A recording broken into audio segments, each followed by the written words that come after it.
This is the Roots and All podcast, and I'm your host, Sarah Wilson.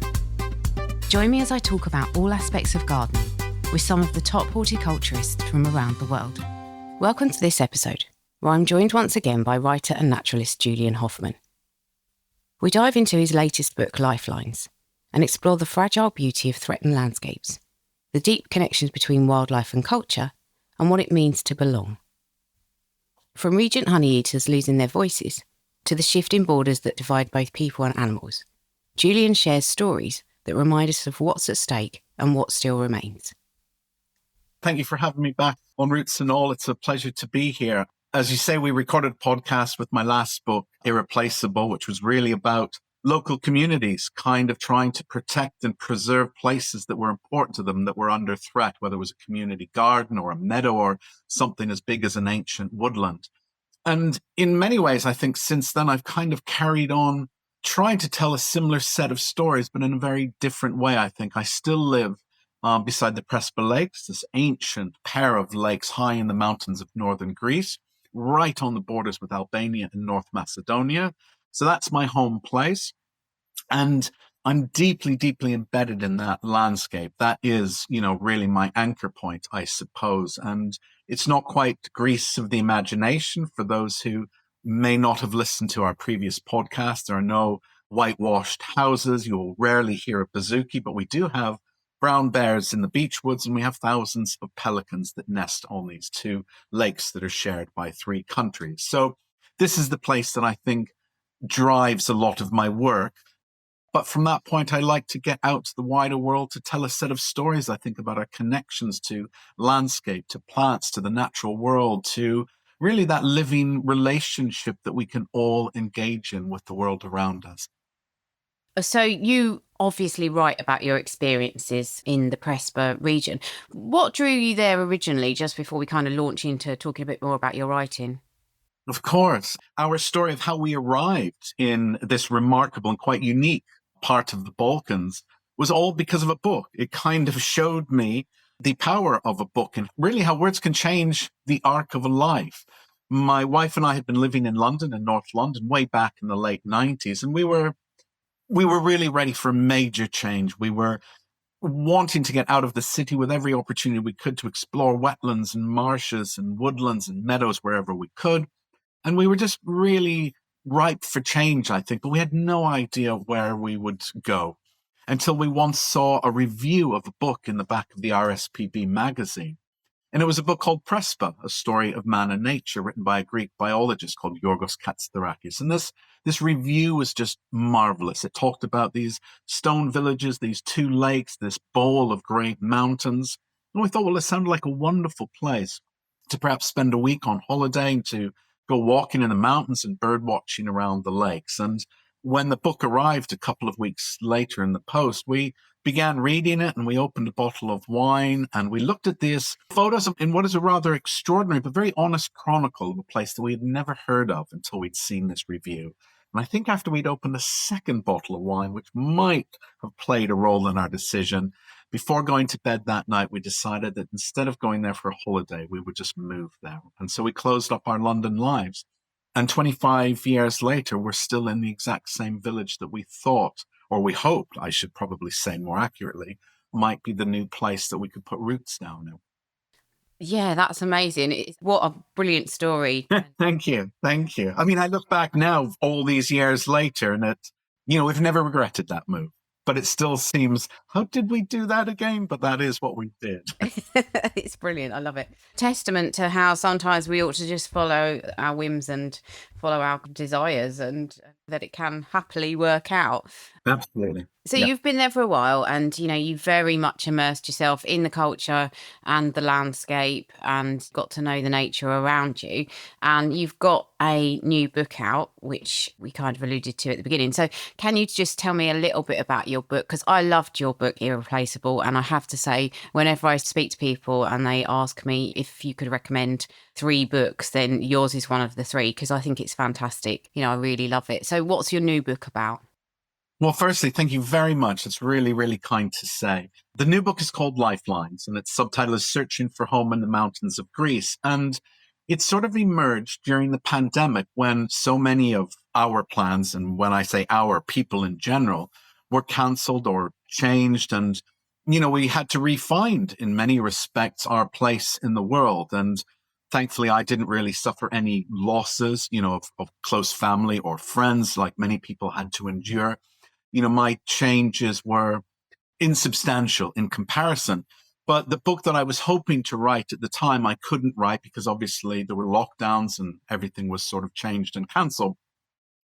And in that time, I realized that I was much more connected to this local landscape, once again, of mine, because I found myself thinking about it really deeply, because it was now the home place that was really the center of everyone's attention, wherever that was. If you were in a city, hopefully you had some kind of urban park that you could spend a bit of time in, a local green or blue space to connect with.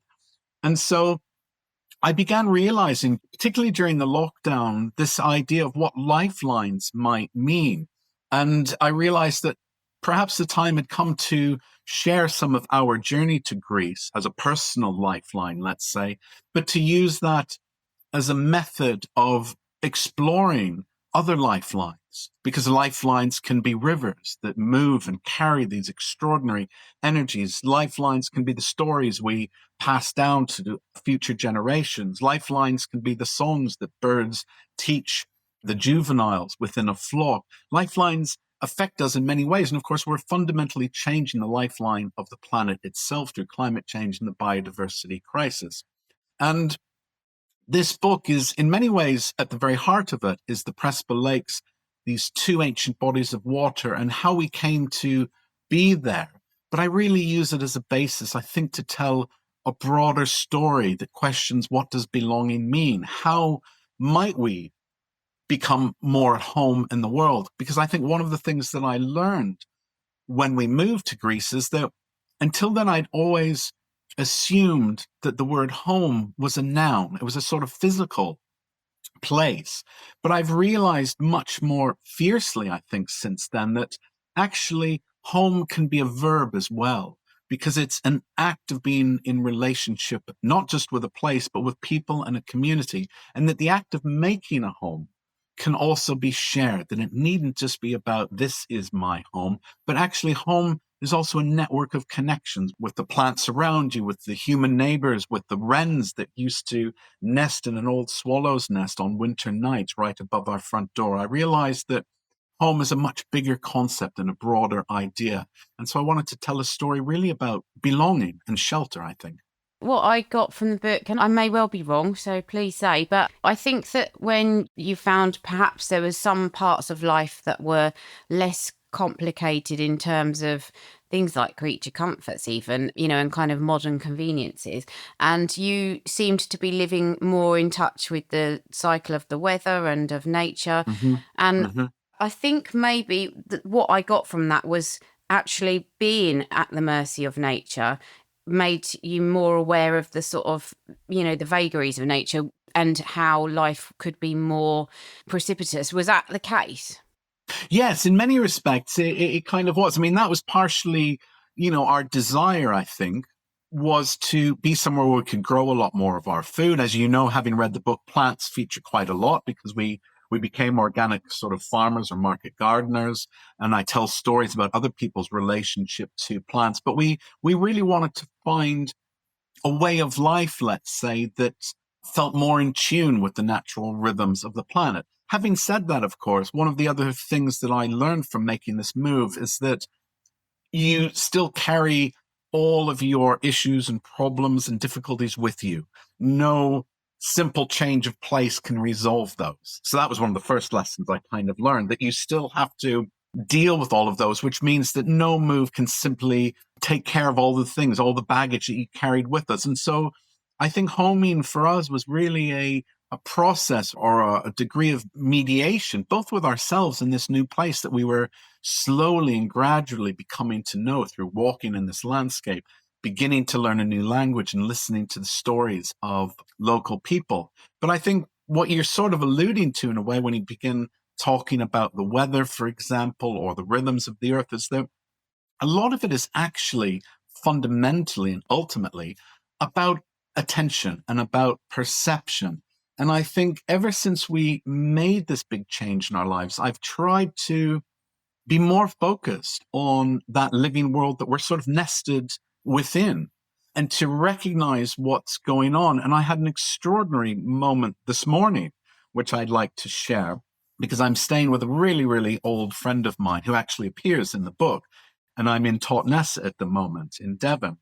And this morning, as he was making us breakfast, I was looking out his window and I'd seen some gulls circling over the center of Totnes. And then there was another bird that I thought, that seems a little bit different. And as it came closer, I knew what it was. And it was a red kite circling over Totnes.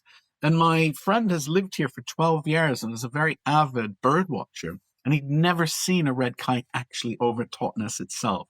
So the world is full of stories. The world is full of movements that we can engage with when we open ourselves up to these other lives that are constantly encircling our own. And I think that's perhaps one of the other meanings of lifelines that I argue in this book, that our lifelines are ultimately entwined and they hold together the greater home of us all. And so that red kite this morning that just sort of glided right over the center of Totnes, it was on its own journey, but we can also be part of these things, I think, when we pay attention to them. Yes, and in that vein, funnily enough, one of my questions to ask you was, why is it important to tell those stories and to share them? Especially the stories of places that may be kind of under threat of being lost, or the lifestyles that may not be able to continue because of various things such as climate change. Yeah, that's a really, really good question. Really good question. I think that first and foremost, stories, I believe, are engines of connection. They are, for a very long time in human history, have been the way we've sort of configured our lives in relationship to the world. We share information. We've painted stories onto caved walls. All of that is a fundamental part of how we communicate as humans. But often, of course, those stories, there's a sort of power relationship about them. And by and large, particularly in the Western world, many stories have often been excluded for reasons of exclusion, or for reasons they've been silenced because of power relationships, or marginalized because of racism, or because people believe those stories aren't important. They're not about the center of the world. They sort of exist on the margins or the peripheries. And one of the things that I argue in this book is that there's no real such thing as a periphery or a margin, because for the people who live in those places that some of us would argue, well, they don't really matter because they exist way over there. For those people, of course, those places are at the absolute heart and center of the world. They mean everything. And I think at a time when both the climate and the biodiversity crisis are undermining the stability of the planet itself, it's imperative not only that we tell stories and share stories from those other parts of the world that are right on the front line of some of these issues, but just as importantly, that we listen to them, because a story only gains force when it's heard and when it's listened to closely and attentively. And in that sense, an ear can be as transformative as a voice. It needn't necessarily mean that we have to go out and tell stories about these places, but sometimes we simply have to listen. Because I think just like community needn't always be built. Sometimes it just needs to be let be in order to exist. Absolutely. And actually, talking of listening, there were many things in the book that really struck me. But one of them was about the birds losing their song culture. Yeah. So it's a little bit of an aside, but, could you talk a bit about that? Because I think, talking of listening and sound, that's such a powerful story. Yeah, thank you. So that bird is called the regent honeyeater, and that's an Australian songbird that used to exist in vast numbers, really, really vast numbers. It was extremely common and abundant. And now, sadly, there are only about 300 of them found in the world. They're endemic to Australia, so that's their entire population anywhere on this planet anymore. It's about 300 of them. And the strange and perhaps haunting and sad aspect of that numerical diminishing is that there simply aren't enough regent honeyeaters left in the world for them to transmit their cultural songs to the youngsters. And so, just if you imagine a human child growing up in one culture and then suddenly being taken out of that culture and being put in another, where she would learn a different mother tongue and a different language. It's the exact same thing that's happening to regent honeyeaters, because there aren't enough other regent honeyeaters to learn from. Young birds are now beginning to sound like other birds because they're forgetting their own songs. So they start sounding like little friar birds and black-faced cuckoo shrikes. So this is actually the loss of a song culture. And I think what makes the story of the regent honeyeater so powerful and profound is because they learn their songs in the exact same way as humans learn their own languages, because it's about culture. And I think for a very long time in sort of non-Indigenous societies, we've considered culture to be synonymous with human culture. The buildings we build, the foods we make, the songs we sing, and the stories we tell. But culture is also fundamentally at the heart of many, many, many, many animal societies, and that their songs are transmitted in the exact same way as human languages are. It flows. That's this idea of lifelines, yet again. It flows between generations and within a society of birds. And so the songs of the regent honeyeater that are being lost is really about the breakdown and, sadly, the extinction of a culture. And you do mention, actually, I've made a note of a quote, you see them as a sign of how stunningly wild the world can still be. What is it about their kind of journey that you think is indicative of actually there is a lot of wild places left that we maybe sometimes forget about? Yeah, what's so interesting about that is because I spoke to an Australian ornithologist who was researching the regent honeyeaters about this. And they know exactly where regent honeyeaters nest. Now there's only 300 of them, but, in recent decades, there were far more, and certainly last century, there were far more. They know exactly where the regent honeyeaters nest. They prefer oaks by running water. They know exactly where the sites are. But regent honeyeaters gather together in these once immense flocks at the end of the breeding season.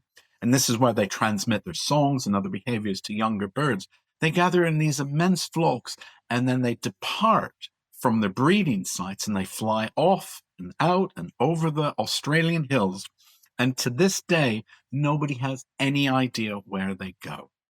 And that was remarked on way back in the 19th century when Western ornithologists first began studying the bird, and that is still true today in 2025. So despite our ability as a species to sort of map and record and to fit satellite transmitters to different species, to this day we still have no idea where the regent honeyeater goes on its migration and during those journeys. And I thought that was extraordinary when we feel that the world is so quantified and catalogued that here's a species that's being studied because of its songs, but we don't have any idea where it goes. That was a profoundly mysterious moment for me because I realized, wow, there's still a lot that is deeply wild about this world and that isn't known. To this day isn't known. And I think that's something to savor, actually, rather than to regret. Yeah, absolutely. I love that. I love the fact that we think we can kind of map everything and and actually there is a lot we don't know, and also you don't know what you don't know. So there's probably, infinite amount of knowledge that we will never have because we don't even know we don't have it. But that again brings me on to another question, which is that, again, something that I learned from the book and just hadn't considered, that because you're kind of on a border with another country, there are these physical borders that we've imposed as humans, but that are completely ignored by other species. But our imposed physical borders do have an impact on wildlife. And I thought it'd be good to touch on that just so that people are more aware of it. Yes, that's a really interesting point because, of course, we live at a time right now when walls, barriers, borders are going up increasingly. We all know this. Obviously, perhaps the most recognized example of this is Donald Trump's intention to continue building this great wall between the United States and Mexico. And what these borders do, obviously, they're intended by politicians to prevent the movements of people. But the other side of that coin, of course, is that what they also do is they prevent the movements of animals and other species, that we are literally driving division points down species' entire home worlds, their homelands, their territories. And what that inevitably does is shrink the places in which they're able to live. And I think because I started writing this book during lockdown, I realized that the physical lockdowns we experienced during the pandemic was only one way of experiencing a shrinking world, because for much of the wild world, it's constantly having to endure different types of lockdowns because we are making their homes and the spaces they dwell and exist within smaller and smaller by the day. So there was this striking parallel for me when I became attuned through our own lockdowns of what we also do to the wild world. And I think borders, when they're physical impediments, obviously, especially, they prevent this greater ability to connect the lifelines of the world. And this is one of the things that I think sits at the heart of the book, that we have to find new ways of thinking about borders. And what this inevitably means, of course, is finding new ways to think about what connectivity, about belonging and community and what they ultimately mean, so that we're able to not only enrich those spaces for wild species, but we also have to find a different way and a different perspective on the movements of people, because people have always moved since time immemorial, and we all left Africa where we began. Movement is the heart of the human enterprise, and it's not going to stop. So we really need to rethink our position on what borders mean and constitute, and how these lifelines can remain knitted together. Yes, again, I could ask you a million questions around that because, you were able to move and there were issues around that, around moving from one country to another. And the landscape of that has changed for people, especially in places like Europe. There's all of that comes to bear on it. But a lot of people, I think, who listen will have at some point thought, you know what, it would be lovely if I could just relocate. If people were listening and they did foster this dream to kind of try a different life or relocate, your take on it is going to be quite specific given your experiences. But what would you say to people who are thinking about it? Yeah, that's a really interesting take, because I think, we do often, all of us harbor, many of us, I should say, perhaps rather than all of us, but harbor dreams of sometimes being elsewhere. And we were no different in that sense. And I'm absolutely the first person to say I'm an immigrant, and I really dislike terms that are sometimes used, such as expat, for example. I'm an immigrant.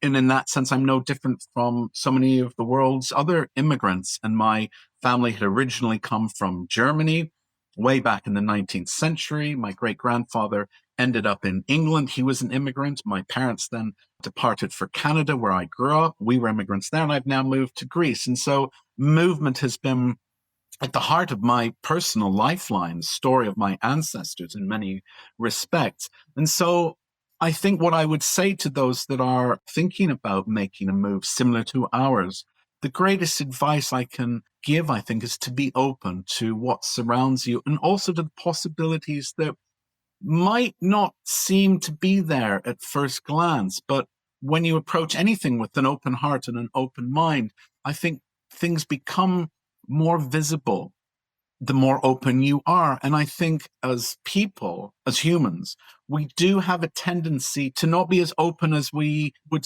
necessarily like to be, because we have the habits of our own culture, our cultural traits. And yet the great joy of moving to Greece, and especially this part of Greece, where it's fringed by two whole other countries, is that it's completely different from the culture and language and landscapes that I was used to. And I think that celebrating difference is so crucially important, not just on a personal level, but also at a cultural and political level. And I think being able to embrace difference is a huge part of making any kind of journey that might be similar to ours successful in the end. Because if you wish to do something but remain closed off to that world around you, it will be a bigger challenge than almost anything else. Good advice. I am going to put you on the spot a bit here, so feel free to not answer this question. But is there anything that you would like to say to your adopted homeland in Greek for anybody who's listening who might be Greek? You don't need to translate it. The rest of us will just have to live in blissful ignorance. But yeah, if there's anything you want to say, feel free. Well, I could say it in both languages, because for me, it's a really simple thing, is that the country is our home, and that place. I presbydi ladine to spitimas. A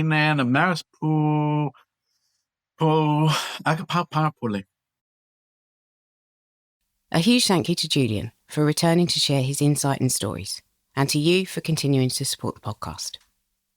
If you enjoyed this conversation, I recommend checking out episode 53 with Julian on his book Irreplaceable, and episode 197 with Benedict Macdonald, where we dive deep into the state of Britain's birds and the future of conservation. You can download or listen to the podcast direct from the website rootsandall.co.uk. Please also check out my Patreon, where you can make a one-off donation or take out a monthly subscription to help support the podcast. Because if you enjoy the show, please help it continue. I also have a GoFundMe where you can make a one-off donation. Even a one-off donation of £1 helps, and I'll be really grateful for your support. So please go to Patreon or GoFundMe and search for Roots and All Podcast.